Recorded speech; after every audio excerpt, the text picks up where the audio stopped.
আপনার মোবাইল অথবা কম্পিউটারে যে কোনো একটা ব্রাউজার ওপেন করুন।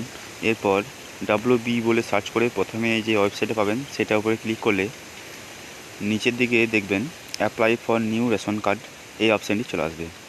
এখানে আপনি ক্লিক করার পর আপনার ফোন নাম্বার দিয়ে রেজিস্টার করতে হবে। এখানে আপনি দেখুন আছেন এক্সিস্টিং অ্যাপ্লিক্যান্ট, যেহেতু আপনার ফোন নাম্বার অলরেডি রেজিস্টার আছে তাই এর উপরে ক্লিক করলে আপনি যে ফোন নাম্বারটা দিয়ে রেশন কার্ডে রেজিস্টার করিয়েছেন সেই ফোন নাম্বারটা দেবেন। দেওয়ার পর গেট ওটিপির উপরে ক্লিক করলে আপনার রেজিস্টার ফোন নাম্বারে 4 সংখ্যা ওটিপি যাবে। ওটিপিটা আপনাকে এই বক্সে দেওয়ার পরে প্রসিডের উপরে ক্লিক করলে আপনার যে রেশন কার্ডের প্রোফাইলটি আছে সেটি আপনার কাছে ডিসপ্লে হবে।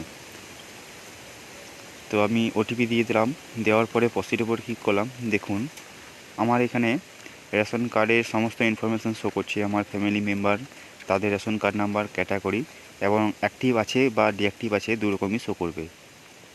এরপর নিচের দিকে দেখুন ফর্ম নাম্বার 4, এটি হচ্ছে আপনার নিউ রেশন কার্ডের ফর্ম। এখানে আপনি একটা পপ আপ দেখতে পাবেন। এখানে যদি আপনার SPHH বা PHH হয় অথবা AAY ক্যাটাগরি হয় তাহলে এই পপ আপটি দেখতে পাবেন। এখানে আপনার কার্ড অনুযায়ী চুজ করে নেবেন। যদি আপনার SPHH হয় বা PHH হয় তাহলে নিচের বক্সে ক্লিক করবেন। অবশ্যই নিচের বক্সটি ক্লিক করার পরে আপনি প্রসিডের উপর ক্লিক করবেন। প্রসিডের উপরে ক্লিক করলে আপনার ফর্ম নাম্বার 4 ফিল আপ হওয়ার জন্য রেডি হয়ে যাবে। এখানে আপনাকে প্রথমেই অ্যাড্রেস ফিল আপ করতে হবে। অ্যাড্রেস ফিল আপ করার জন্য আপনাকে কিছু তথ্য চুজ করে নিতে হবে। আর 2টি বক্স ফাঁকা থাকবে, এই বক্সগুলি আপনি আপনার গ্রাম, পোস্ট অফিস নোট করতে পারবেন।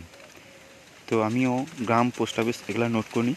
এরপর পিন নাম্বার দেওয়ার পর সার্চিং হবে। সার্চিং হওয়ার পর অটোমেটিক আপনার পোস্ট অফিসগুলো চলে আসবে, সমস্ত পোস্ট অফিস। এরপর আপনাকে ড্রপ বক্স থেকে পোস্ট অফিস চুজ করে নিতে হবে। পোস্ট অফিস চুজ করে নেওয়ার পরে আপনার নিচের দিকে অংশে পাবেন ক্যান্ডিডেট নেম। আপনি যার নামে রেশন কার্ড করতে চাইছেন তার নাম, তার গার্জেনের নাম আর আধার কার্ড দিতে হবে। এরপর দেখবেন ডেট অফ বার্থ আছে, যাবতীয় যে ছোটোখাটো বেসিক ইনফরমেশানগুলি হয় সেগুলো কি নোট করে নেবেন। আর আধার কার্ড অনুযায়ী লিখবেন, কিন্তু আধার কার্ডে যা যা নাম আছে সেম তাই নাম লিখবেন। তাছাড়া কিন্তু আপনার রেশন কার্ডের সঙ্গে আধার কার্ডের লিঙ্কটি হবে না। আরেকটা জিনিস, যদি আপনার কাছে কোনো ক্যান্ডিডেট 5 বছরের নিচে আসে তাহলে আপনি অবশ্যই তার বার্থ সার্টিফিকেটটা অরিজিনাল 300 কেবির মধ্যে স্ক্যান করে রাখবেন। আর যদি কোনো ব্যক্তি বা যার অ্যাপ্লাই করছেন তিনি যদি 5 বছরের ঊর্ধ্বে হয় তাহলে তার আধার কার্ডটি স্ক্যান করে রাখবেন। বেশ, আমিও স্ক্যান করে রেখে দিলাম।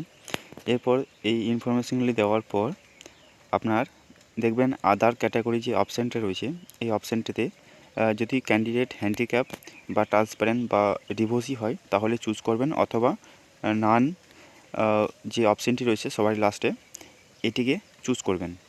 এটি চুজ করার পর ক্যান্ডিডেটের আধার কার্ডের নাম্বারটা অবশ্যই দিতে হবে। আধার কার্ডের নাম্বারটা দেওয়ার পরে যদি ক্যান্ডিডেটের ফ্যামিলির মধ্যে 2 বা 3 অ্যাপ্লিক্যান্ট হয় তাহলে গেট মোরের উপর ক্লিক করবেন অথবা নেক্সটের উপরে ক্লিক করবেন। নেক্সটের উপরে ক্লিক করলে আপনার সেকেন্ড পেজটি ওপেন হবে। এখানে আপনি যেগুলো ফিল আপ করেছেন সেগুলো আবার ডিসপ্লে হবে। এগুলি ঠিকঠাক আছে কি না একটু দেখে নেওয়ার পর টিক বক্সে টিক করার পরে আবার সাবমিটের উপরে ক্লিক করুন। এটি কিন্তু অবশ্যই দেখা দরকার, জরুরি। সাবমিটের উপরে ক্লিক করলে আপনার যেহেতু আপনি পুনরায় আগে SPHH ক্যাটাগরি বা PHH ক্যাটাগরি থেকে চুজ করেছেন তাই আপনাকে অপেক্ষা করার জন্য অনুরোধ করা হচ্ছে। তাই আপনি এখানে ইয়েস করবেন। ইয়েস করার পর আপনার আপলোড ফাইল, যে ফাইলটি আপনি স্ক্যান করে রেখেছেন 300 কেবির মধ্যে PDF ফরম্যাটে, সেটিকে আপনাকে চুজ করতে হবে। আমি আবার বলছি, যদি আপনার ক্যান্ডিডেট 5 বছরের নিচে হয় তাহলে আপনাকে শুধুমাত্র জন্ম সার্টিফিকেট আপলোড করতে হবে। আর যদি ক্যান্ডিডেট 5 বছরের ঊর্ধ্বে হয় তাহলে আধার কার্ড আপলোড করতে হবে। যে কোনো একটি ডকুমেন্টস আপলোড করলেই হবে। তো ডকুমেন্টস চুজ করার পরে আপলোডের উপরে ক্লিক করবেন। ক্লিক করলে আপনার আপলোডটি সাকসেসফুল হয়ে যাবে।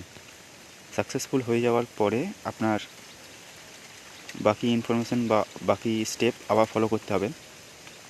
তো আমি আপলোড করে নিচ্ছি, এরপর আপনাকে বলবো।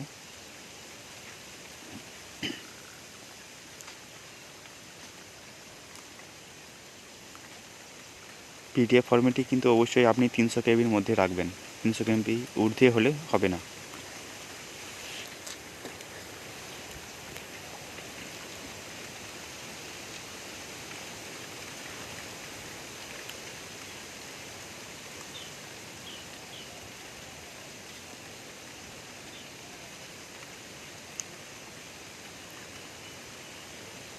দেখুন সাকসেসফুলি আপলোড হয়ে গেছে।